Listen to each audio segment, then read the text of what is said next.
ফুলের রং কিন্তু শীতেই বেশ সুন্দর আসে। গাছের রংটাও কিন্তু বেশ সুন্দর থাকে। তবে এই সময়ের জন্য কিন্তু পোকার উপদ্রবও বেশি হয়। মানে বেশিরভাগটাই দেখবেন যে লেদা পোকার দ্বারাই হঠাৎ হঠাৎ পাতাগুলোকে এইভাবে পরিষ্কার করে খেয়ে নেয়।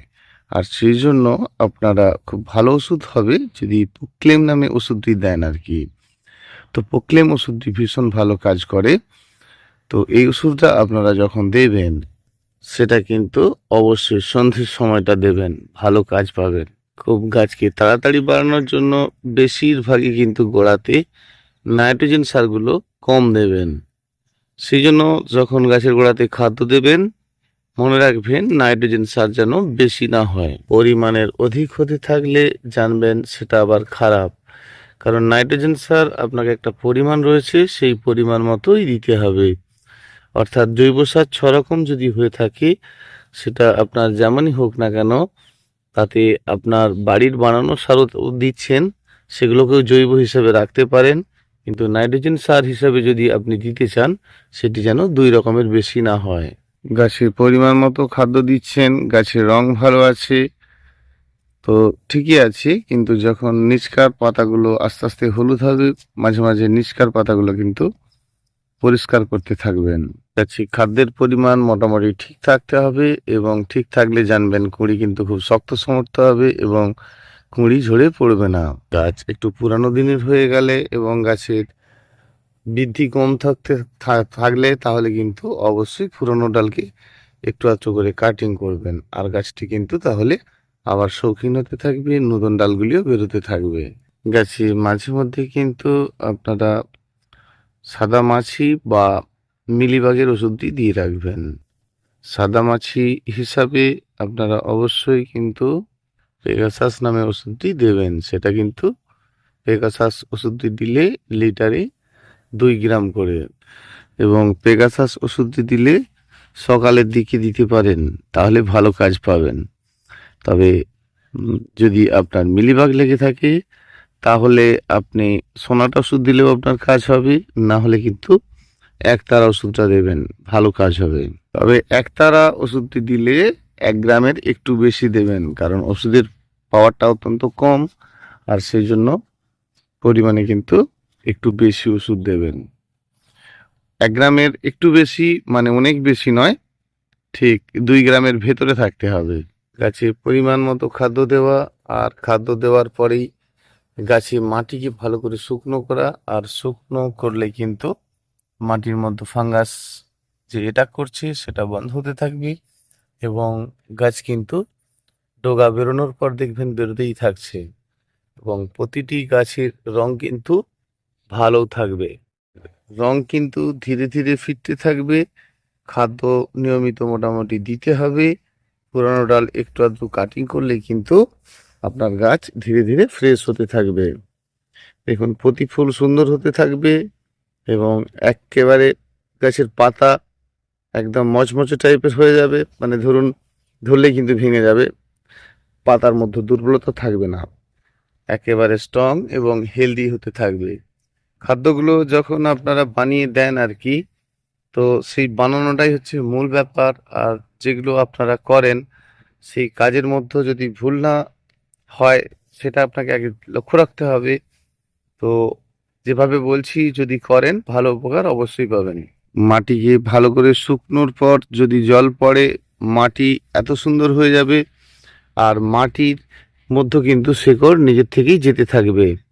ধরুন মাটিকে অনেকেই যেটা করে আর কি, যে মাটিকে ভালো করে গুঁড়িয়ে ফেলে গাছ রোপণের সময়। তো সেটা বলবো যে গাছ রোপণের সময় যে আপনারা মাটিকে গুঁড়িয়ে ফেলেন সেটা কি মানে কোনো কিছুর দ্বারাই গুঁড়িয়ে ফেলেন, যখন মাটির মধ্যে শুকনো মাটির মধ্যে জল দেবেন আর সেই মাটি কিন্তু নিজের থেকেই ভেঙে যেতে থাকবে। আর এভাবে মাটিকে তৈরি করেই কিন্তু গাছগুলো রোপণ করবেন। একেবারে ধুলো ধুলো করে গুঁড়িয়ে নয়, অর্থাৎ মাটিকে ভালো করে শুকনো করে নেবেন, আর শুকনো মাটির মধ্যেই জল দেবেন দেবেন দেখবেন আস্তে আস্তে মাটি কিন্তু নিজের থেকেই হাতে ভেঙে একেবারে গুঁড়িয়ে যাবে। গাছ একদম ফ্রেশ রাখতে হবে। গাছের ভিতরকার পাতা কিন্তু পরিষ্কার পরিচ্ছন্ন রাখতে হবে। যত গাছে রৌদ্র পাবে এই সময় তো শীতের সময় একেবারে রৌদ্র কম, আর রৌদ্র কম মানেই আপনাকে জানতে হবে যে আপনি আপনার শেডের মধ্যে গাছগুলো রেখেছেন, সেটা এই সময়কার জন্য কিন্তু আপনাকে সম্পূর্ণ রৌদ্রে করতে হবে। আপনি গ্রীষ্মকালে সেই গাছকে আপনার শেডে রেখেছেন, সেটা ঠিক আছে, কিন্তু এই সময়কার জন্য আপনাকে আবার একটু রৌদ্রের দিকে নিয়ে আসতে হবে। তা নইলে কিন্তু একে তো রৌদ্র কম থাকছে, আর গাছের রং কিন্তু আপনি যখন ছায়াযুক্ত জায়গাতে রাখবেন এই সময়ের জন্য, সেটা কি হবে যে গাছের রংটা ভালো থাকলেও গাছে ফুলের একেবারে দেখা পাবেন না। সেই জন্য গাছকে একদম রৌদ্রেতে এই সময়টার জন্য রাখার চেষ্টা করুন, তাতে দেখবেন আপনার গাছটি ভালো থাকবে। মাটির মধ্যে যখন খাদ্যটা দেবেন, সব সময় জানবেন যে মাটি যদি এরকম ভেজা ভেজা ভাব থাকে, তাহলে খাদ্যটা কিন্তু আপনি দেবেন না। মাটি যে সব সময় জবা গাছের ক্ষেত্রে এলোমেলো করা যায় না, তবে আপনি কিন্তু টবের মাটিকে ভালো করে শুকনো করে নেবেন। যদি না করে থাকেন এলোমেলো একবারও, তাহলে কিন্তু আপনি এলোমেলো করতে পারেন। এলোমেলো করে শুকনো করে তারপরে দিতে পারেন। আর যদি আপনার এর আগে এলোমেলো করা থাকে, যে আপনি 15 দিন 1 মাস আগে করেই ছিলেন, তাহলে কি করবেন, ভালো করে মাটি আবার যে জল দিয়েছেন সেই ভেজা জল না থাকে, আর মাটি কিন্তু শুকনো হয়ে গেছে, মানে টবের মাটি শুকনো হয়ে গেছে, তারপরে তার উপরে কিন্তু আপনি তরল খাদ্যটা দেবেন। ভেজা অবস্থাতে তরল খাদ্য দিলে গাছের ক্ষতিটা আরো বেশি বেশি হতে থাকবে। জবা গাছে খাদ্যতে একটু বেশি কমে কিছু যায় আসে না, কারণ জবা গাছ প্রচুর পরিমাণে কিন্তু খাদ্য চায়। সেই জন্য পরিমাণে জবা গাছে খাদ্য তো দেবেন, এইটুকু শুধু খেয়াল করবেন যখন আপনি গাছের গোড়াতে খাদ্যটা দেবেন সেটা যেন শুকনো থাকে। তাহলে খাদ্য কেমন দেবেন সেই বিষয়ে একটু আসা যাক। যখনই আপনি কোনো খাদ্য দিচ্ছেন সেটা আপনারা জেনেছেন, তো যারা এখনো পর্যন্ত জানেননি তাদের ক্ষেত্রে বলবো যে যখন আপনি গাছের গোড়াতে খাদ্যটা দেবেন, শুধুই খৈলকে ভিজিয়ে নয়, সেটা যেন আপনার ভাতের মাড় বা কিছু চালকে এমনি সিদ্ধ করে নিন, তার সাথে কিন্তু আপনি খৈলটা দিন। বেশিরভাগটাই এটাই দিতে থাকুন, আর গাছ কিন্তু নিজের থেকেই ভালো হতে থাকবে। যদি খৈল 1 কেজি হয়, সাথে আপনি 200 গ্রাম 10-26 দিচ্ছেন, আর 200 গ্রাম চালে যদি আপনি সেদ্ধ করে নেন, তাহলে কিন্তু ভালো কাজ অবশ্যই পাবেন। দেখুন, চালের ধোয়া জলটাও কিন্তু গাছের ভালো কাজে লাগে, আর যদি আপনারা ওই চালকেই সেদ্ধ করে বা ভাতের মাড়টা দিয়ে থাকেন, তার সাথে যদি খোলটা ভিজিয়ে দেন, তো বেশ ভালো কাজ করবে। আর খুবই ভালো হবে যদি আপনারা সর্ষের খোল তো দেন, সেটা দেবেন, কিন্তু বেশি বেশি কাজ পাবেন কিন্তু বাদাম খৈলটাতে। তাহলে আপনি ঘুরিয়ে ফিরিয়েও দিতে পারেন, মাঝে মধ্যে একবার সরিষার খোল দিচ্ছেন, আবার মাঝে মধ্যে কিন্তু আপনি বাদাম খৈলটাও দিচ্ছেন। বাদাম খৈলে দিলে কিন্তু গাছের পাতা, রং এবং ফুলের সাইজ অনেক বড় হতে থাকবে, এবং গাছ কিন্তু খুব হেলদি হতে থাকবে। মোটামুটি খেয়াল করুন যে আপনি খৈলকে বেশি ভেজাচ্ছেন না, যে 3 দিন থেকে 10 দিনের মধ্যে আপনাকে দিতে হবে, অর্থাৎ 3 দিন হয়ে গেছে মানে আপনি কিন্তু তরল খাদ্যটা দেবেন। পরিমাণে বারে বারে দিন, কিন্তু কম দিন, সেই অর্থে আপনি বেশি দিন, কোনো ক্ষতি নেই। তবে খৈলের জল দেওয়া মানেই মাটিতে দিয়েছেন, কয়েকদিন পর আবার ধরুন সপ্তাহে একটা দিন টবের মাটিটাকে শুকনো করে নেবেন। তাহলে কি হবে, মাটির মধ্যে যে ফাঙ্গাস অ্যাটাক করবে আবার সেটা ঠিক হয়ে যাবে। আর সেটা আপনারা করেন। তবুও বলি যে যখন আপনারা তরল খাদ্য দেবেন, এদের গ্যাপিং পয়েন্টে 15 দিন 18 দিন ছাড়া হলেও মাটির মধ্যেও যে কোনো ফাঙ্গিসাইড ওষুধের জল কিন্তু গুলে দেবেন। সেটা খুব ভালো কাজ পাবেন যদি ডাইথেনিয়াম M45-এর জলটি দেন, বা ইন্ড্রোফিল M45। অবশ্যই মাটিতে কোনো ফাঙ্গিসাইড ওষুধ দিলে সেটা আপনারা জেনেছেন যে লিটারে 2 গ্রাম করে জলে গুলবেন আর সেটা দেবেন। আর এটাও তো জেনেছেন যে মাঝে মধ্যে টবের গোড়াতে একটু করে চুনের জল দেওয়া, সেটা কিন্তু 100 গ্রাম চুনের সাথে মোটামুটি 10 লিটার জল। তবে এইগুলো আপনারা সিস্টেম মতো করুন, আর দেখবেন ভালো গাছ অবশ্যই হচ্ছে। সবসময় খেয়াল রাখবেন যখন গাছের বৃদ্ধি অফ হয়ে গেছে আপনার কোনো গাছে, সেই গাছটিতে কিন্তু খাদ্যটা বন্ধ রাখবেন। সর্বপ্রথম মাটিকে ভালো করে শুকনো করবেন, আর যেগুলো আপনার ঠিকই আছে, ধীরে ধীরে বৃদ্ধিও হচ্ছে, গাছ ভালো আছে, গাছের রং ভালো আছে, সেক্ষেত্রে কিন্তু আপনি যেমন খাদ্য দিচ্ছেন, সপ্তাহে ১ বার ২ বার করে আপনি কিন্তু জবা গাছে খাদ্য দিতেই পারেন। আপনি আপনার বানানো কম্পোস্টটি যে রয়েছে, কিচেন কম্পোস্টটি রয়েছে, আর সেই জলটা নিয়েও আপনি খৈলকে পচিয়ে নিতে পারেন, বেশি কাজ পাবেন। তবে ওই জলটা যদি সাথে আপনি খৈল পচান, তাহলে কিন্তু যখন দেবেন অবশ্যই ওই খৈলের জলের সাথে একটু ফাঙ্গিসাইড ওষুধ দেবেন। অবশ্যই ১-২ গ্রাম দিয়ে দেবেন, দেখবেন যে ওই জলটার মধ্যে যে সমস্যা থাকবে সেটাও কিন্তু একেবারে ক্লিয়ার হতে থাকবে। মাঝে মধ্যে গাছের কাণ্ডের উপরেও কিন্তু ফাঙ্গিসাইড ওষুধটি দিতে থাকবেন। দেখুন, মাটি যখন ফ্রেশ করে মাঝে মাঝেই শুকনো করবেন, গাছের রোগ এমনি থেকেই দূরে যাবে। গাছের কাণ্ডের মধ্যে রৌদ্র পেতে হবে এবং মাটিতে যে খাদ্যগুলো দিচ্ছেন মাঝে মধ্যে কিন্তু মাটিটাকে ড্রাই করে দিতে হবে, অর্থাৎ মাঝে মধ্যে কিন্তু জল বন্ধ রাখতে হবে। তবে এই সময়কার জন্য জবা গাছ অতিরিক্ত শীতে কিন্তু আপনার পটিং করার দরকার নেই, যে আপনি ছোট টবে রয়েছে আবার একটু বড় টবে দেবেন, সেটা দরকার নেই। তো আরও কয়েকটা দিন যাক, আর তারপরে কিন্তু মানে হালকা গরমের হাওয়া আসতে হবে, সে সময় কিন্তু আপনি পটিংটা করবেন, বেশ ভালো কাজ পাবেন। এই সময় যদি পটিং করেও থাকেন, ক্ষতি কিছু নেই, তবে গাছের বৃদ্ধিটা কম হবে, কারণ এই সময় অতিরিক্ত ঠান্ডা, আর ঠান্ডার জন্য কিন্তু গাছের বৃদ্ধিটা কম হবে। তবে পটিং করে দিলে ক্ষতি কিছু হয়ে যাবে এটা কিন্তু নয়। এরপরে যখন অতিরিক্ত গরম পড়বে, সেই সময়ের জন্য আপনারা আপনাদের শেডের মধ্যে রেখেছেন, ঠিক আছে, এই সময়ের জন্য কিন্তু অবশ্যই শেডের উপরকার পলিথিন খুলে দিন, আর সম্পূর্ণভাবে যেন রৌদ্র পায় গাছটাতে। মাঝে মধ্যেই এই কাজগুলো যদি আপনারা করে রাখেন, তাহলে গাছের একদম ফ্রেশ রূপ থাকবে, আর একদম ফ্রেশ থাকবে প্রতিটি গাছ। গাছে যদি মাঝে মাঝে যে কোনো পেস্টিসাইড আপনি স্প্রে করে রাখেন, তাহলে গাছের পাতার মধ্যে পোকাটাই আসবে না।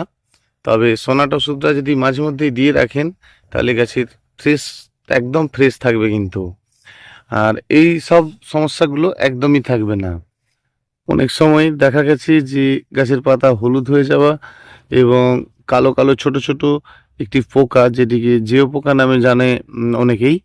তো যাই হোক, যদি পুরো ফুলটার মধ্যে দেখেন যে কালো কালো পোকা জড়িয়ে রয়েছে, আর সেটা কিন্তু সাদা মাছি নয়, যেটা বেশিরভাগই দেখা যায় শিম গাছের ক্ষেত্রে।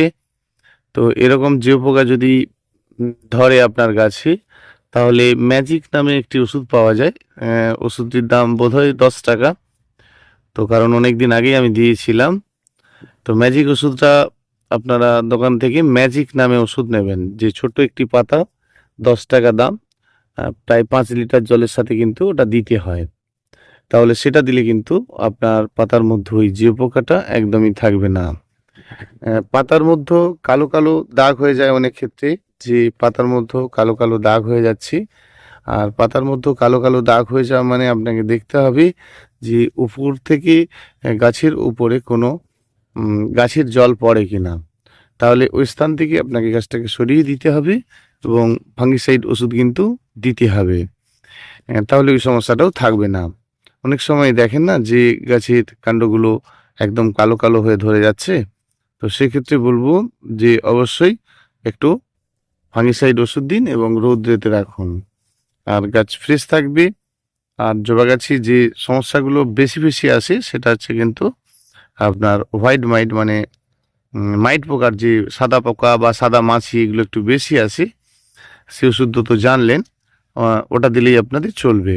তো সাদা মাছি যদি থাকে, সেক্ষেত্রে আপনি পেগাসাস নামে ওষুধটা দিচ্ছেন। আর তা নইলে যদি আপনি সোনাটা ওষুধ না দেন, তাহলে আপনি কম পয়সার মধ্যে একতারা ওষুধটি নিতে পারেন। তা সোনাটা ওষুধ নিলে আপনার আর ওটাও লাগছে না, আপনি কিন্তু দুটো কাজই আপনার অবশ্যই হবে। শুধু তাই নয়, গাছে যে গুটি পোকা গাছের যে ছালগুলো খেয়ে নেয়, বেশ কিছুটা কিছুটা করে দেখেছেন যে গাছের ছালগুলোকে একেবারে খেয়ে নিচ্ছে, সেটাও কিন্তু আপনার আসবে না, কারণ সোনাটা ওষুধে অনেক ধরনের কাজ হয়। সেই জন্য এটাকেই দিতে থাকুন, আর ভালো কাজ পাবেন। গাছে যখন জল দেবেন, সেটা কিন্তু কখনোই কম নয়। অবশ্যই জল যখন দেবেন, খুব ভালো করেই দেবেন, কিন্তু সেই জল যতক্ষণ না শুকনো হচ্ছে, ততক্ষণ কিন্তু আপনি জলটা দিচ্ছেন না, কারণ আপনার মাটি ড্যাম্প হয়ে রয়েছে। আর সেক্ষেত্রে আপনি জল দিয়েই চলেছেন, তাহলে কিন্তু সেটা গাছের ক্ষতি। মাঝে মধ্যে একবার করে আপনাকে ভালো করে মাটিকে শুকনো করে নিতে হবে। আর মাটিটা শুকনো না হলে তারপরে কিন্তু জলটা দেবেন না। পুরানো ডালে আপনার ভালো ফুল হচ্ছে, সেগুলো হওয়ার পরে কিন্তু আপনি একটু একটু করে কেটে দেবেন। দিলে জানবেন গাছের রঙটি কিন্তু সবসময় ফ্রেশ হতে থাকবে, আর আবার নতুন ডগা বেরোতে থাকবে, গাছ কিন্তু ফ্রেশ থাকবে। অনেক সময় দেখেছেন যে গাছে একটু হালকা রৌদ্র ফেলেই পাতাগুলো পুড়ে পুড়ে যাচ্ছে। গোটা পাতা ভালো আছে, আর মাঝে মাঝে পাতা পুড়ে যাচ্ছে। সেক্ষেত্রে বলবো, আপনি যে ধরনের ইউরিয়া, ডিএপি এগুলোই শুধু বেশি দিচ্ছেন, সেগুলো দেবেন না। কারণ সেগুলো দিলেই গাছের পাতা অতিরিক্ত পাতলা হতে থাকবে, আর পাতলা হতে থাকলে কিন্তু একটু বেশি রৌদ্র পেলেই গাছের পাতাগুলো পুড়তে থাকবে, এবং গাছটি কিন্তু ধীরে ধীরে খারাপ হতে থাকবে। অনেকেই বেশিরভাগটাই ডিএপি, ইউরিয়া এই দিয়ে গাছ করার চেষ্টা করে। আমি আপনাকে বলবো যে জৈব সারের উপরে আপনি একটু বেশি বেশি করে জোর দিন। আর জৈব সার মানে আপনারা যেমন দোকান থেকে নেন, বনডাস্ট, লেদার মিল, এই সকলগুলোই নেবেন, তবে সম পরিমাণে নেবেন। সবসময় যখন আপনি বানানো মশলা দেবেন, মানে তরল খাদ্য না দেবেন, সেক্ষেত্রে খৈলের জল দিচ্ছেন, সাথে 200 গ্রাম 10-26 ভিজিয়ে দিচ্ছেন, সে ঠিক আছে। কিন্তু যখন আপনি মানে বানিয়ে নেবেন নিজে মশলা, তাহলে কিন্তু আপনি 6 রকম জৈব বলতে কোন কোনগুলোকে আপনি জৈবতে ফেলে দিন। ধরুন, আপনি আপনার বাড়ির যে ভার্মি কম্পোস্ট আছে সেটাকে খাদ্য হিসেবে ব্যবহার করুন, আর ভালো কাজ পাবেন। তাহলে সেই ভার্মি কম্পোস্ট নিন, আর আপনার বাড়ির বানানো যে কম্পোস্টটি আপনি বানিয়েছেন, কিচেন কম্পোস্ট, সেটা নিন। বা আপনি দোকান থেকে বনডাস্ট নামে যেটি পাওয়া যাবে এটি নেন। তবে শিংকুচি যেটা আপনারা দেন, শিংকুচিটা দেবেন না, কারণ ভালো শিংকুচি পাবেন কিনা সেটা একটা ব্যাপার আছে। অনেকেই সেই ধুলো শিং ছেলাটা না নিয়ে শিংয়ের গুঁড়োটা নিয়ে ফেলে, তো ওটা নেওয়ার দরকার নেই, ওটা খুব একটা লাভ করবে না, ক্ষতি করবে গাছের। সেই জন্য আপনি শিং ছেলা নামে যদি পাওয়া যায় তাহলে নেবেন, আর তা নইলে কিন্তু শিং দানা নামে পাওয়া যায়, যেটা হচ্ছে শক্ত চোগলা টাইপের। তবে এটা আপনার দেওয়ার দরকার পড়বে না যদি আপনি বনডাস্ট দিয়ে থাকেন আর কি, মানে বনডাস্ট বলবেন দোকানে, তাহলে বনডাস্টের দানাটা দিলে এটা কিন্তু লাগছে না। কোনো দানা জাতীয় খাদ্য নিলে ভালো, কারণ বনডাস্ট, চকলা শিং, চকলা শিং মানে যেগুলো একদম শক্ত শক্ত চকলা শিং পাওয়া যায়, সেটাও যদি পান সেটা নিতে পারেন। তবে খুব ধুলো ডাস্ট নেবেন না, কারণ ধুলো ডাস্টই না নেওয়াটাই বেশি ভালো, কারণ নোনাত্ব থাকে এর মধ্যে, ক্ষতি করে। সেই জন্য আপনি যদি পারেন অবশ্যই লেদার মিলটা নেবেন। এমনি যেমন খোল নিচ্ছেন, খোলের মধ্যে ধঞ্চি খোল যদি পান তো নেবেন, বা আপনি যদি বাদাম খোল তো পেয়ে যান আপনাদের ওখানে হয়তো, বাদাম খোল নেবেন, সরিষার খোল নেবেন, এরকম 6 রকম নেবেন। সাথে আপনি 10-26-26 বা 28-28 গুমর নামে একটি সার পাওয়া যায়, অবশ্যই সেটা নেবেন। তবে সম পরিমাণ কিন্তু 6 রকম জৈব হতে হবে, আর সাথে কিন্তু 2 রকম আপনার নাইট্রোজেন সার হতে হবে। নাইট্রোজেন সারটি কিন্তু সম্পূর্ণ নাইট্রোজেন হবে না বলেই আপনাদেরকে বলেছি যে 10-26-26 এটা নেবেন। এর মধ্যে সম্পূর্ণ নাইট্রোজেন নেই, এটা নেবেন। বা 28-28 গুমর, এটা নেবেন। দেখবেন একদম পারফেক্ট কাজ পাবেন। তবে ইউরিয়া এর মধ্যে দেওয়ার দরকার পড়বে না, যদি আপনি 6 রকম জৈব তাহলে বানিয়ে নিলেন, আর তার সাথে 2 রকম দিলেন, 10-26-26 আর 28-28 গুমর, এই নামে চাইলে আপনি পাবেন।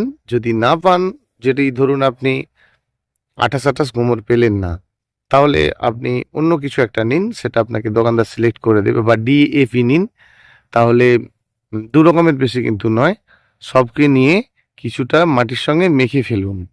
একটি জায়গার মধ্যে কিছু মাটি নিন, বা আপনার বাড়ির ভার্মি কম্পোস্ট বা আপনার কোকোপিট যাই থাক না কেন বাড়িতে, সেটার সাথে কিন্তু এই খাদ্যগুলো একসঙ্গে মেখে ফেলবেন। তাহলে আপনি 100 গ্রাম করে নিলে সবই 100 গ্রাম নিচ্ছেন, 8 রকম করে ফেললেন সব মিলিয়ে, কিন্তু সমান সমান নিলেন। আর এই মাটিগুলো বা আপনার বাড়িতে যে ভার্মি কম্পোস্ট রয়েছে বা আপনার কোকোপিট রয়েছে, সেগুলোকে মেখে তারপরে কিন্তু একটু মাটির মধ্যে বা এই যে খাদ্যগুলো আপনি নিয়েছেন তার সঙ্গে ভালো করে জলের ছিটি দিয়ে ভিজিয়ে দেবেন। দেওয়ার পরে একটা পলিথিন ঢেকে রাখবেন। সেটি অন্তত 7টা থেকে 8টা দিন হতে হবে। তারপর সেটা কিন্তু আপনি পলিথিনটি চাপা দিলেন, মানে ঢেকে দেওয়ার পরে ওর থেকে 8 দিন পর ওইটি কিন্তু আপনি অল্প অল্প করে নিয়ে নিজের খুশি মতো কম বেশি করে আপনার গাছের গোড়াতে আপনি কিন্তু দিতে পারেন, ভালো গাছ পাবেন। তে যদি একটু বেশি কম হয়ে যায় তাতে গাছের কিছু যায় আসে না। আর এই দুইটি ভাবে আপনারা করতে থাকুন। এমনি তরল খাদ্য তো দিচ্ছেন, সেটা দেবেন, তবে এভাবেও বানিয়ে দিতে থাকুন, দেখবেন দারুণ উপকার পাবেন।